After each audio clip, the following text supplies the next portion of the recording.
As I thought about the COVID situation in Uganda, I wondered about what story to tell. Would it be the one about the mother of two who went into the ICU with COVID after delivering her second child never to wake again? Or would it be the one about two people arguing over an oxygen cylinder, each shouting at the other about whose loved one deserved to live? Would it be the one about the many fundraising posters choking my WhatsApp inbox from families saddled with crippling debt from COVID treatment? Or would it be about the young pediatrician who died because her oxygen ran out on a 5-hour journey to the nearest hospital with an ICU? Another death worsening our already unacceptable doctor to patient ratio of 1 to 25,000. I've never come across such a choice selection of stories of tragedy, with each worse than the next, each one more enraging than the next, all of them following in a never-ending deluge of death. And this is just one country. Now put a pin in those stories somewhere as I tell you another one. Because of the times we live in, it sounds almost fantastical. Two phenomenal things happened over the weekend. A football match with 60,000 fans was held at Wembley Stadium. Imagine that, 60,000 people closely packed together, sharing the sweaty air and madness of football in the middle of a pandemic. But something even more odd happened just before that football match. Richard Branson, one of the wealthiest men on the planet, took off in a rocket to get to the edge of space, literally burning money as that jet barreled into the air.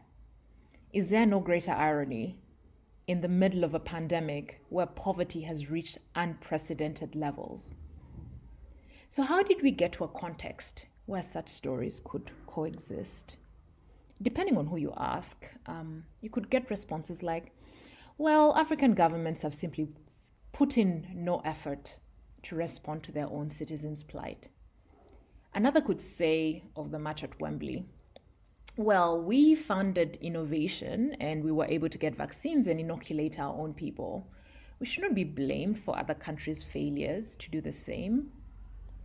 While someone else could say of the new billionaire space race, well, they worked so hard to get the wealth they have and should be left to enjoy it.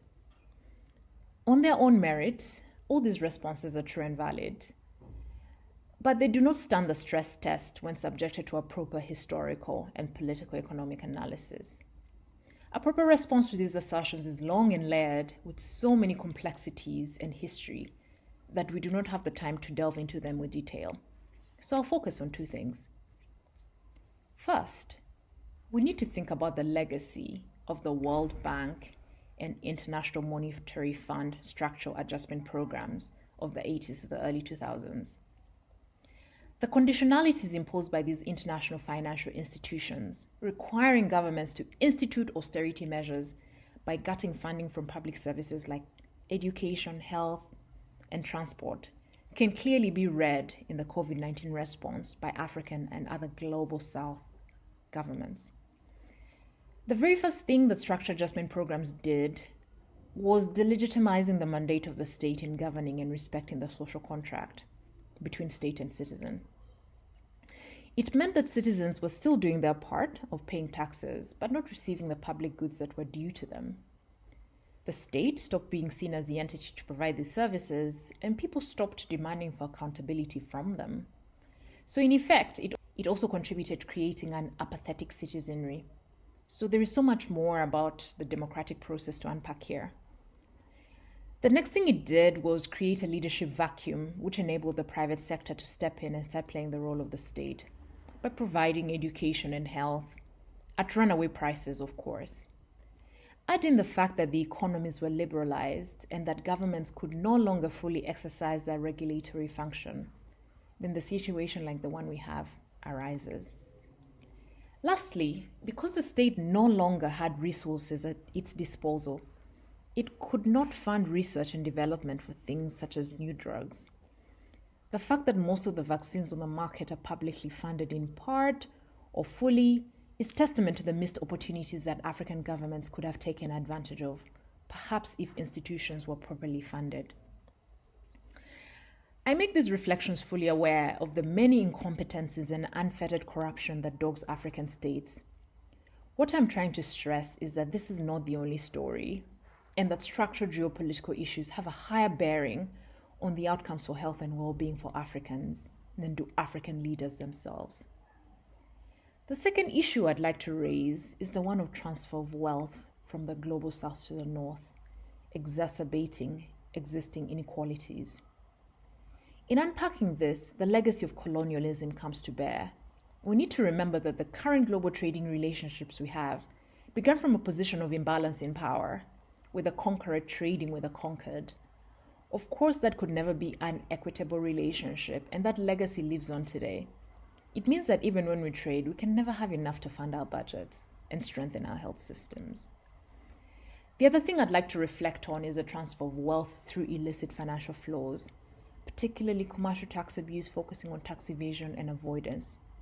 2 weeks or so ago, the G7, the self-appointed leaders of the free world, well, because they have the world's largest economies, decided on a global tax deal that the rest of us, the majority of us poor people in the global south, have to adhere to. The tax deal has been roundly critiqued by tax justice advocates for centering the interests of the G7 and the OECD, as most of the taxing rights still belong to global north countries.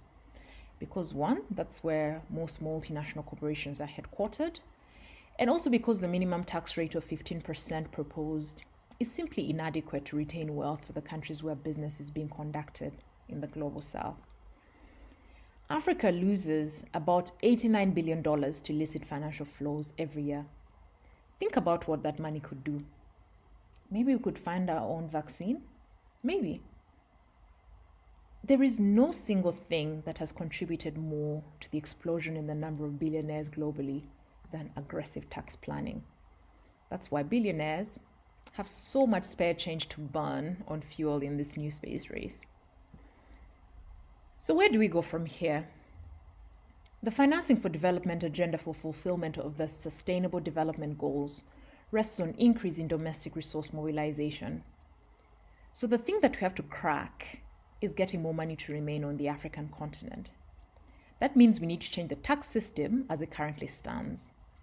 Many have called for an independent body to be established within the UN itself, because otherwise the world's wealthiest will always decide the agenda, in their favor, of course.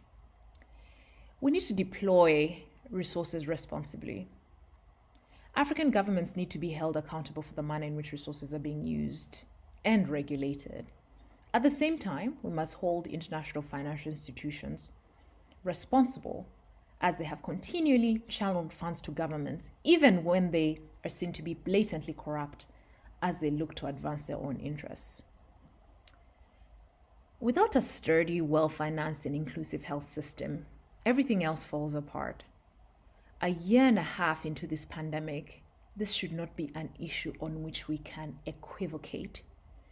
If financing health is not prioritized, then our economies crash, our people die, and the very foundations of our societies could collapse.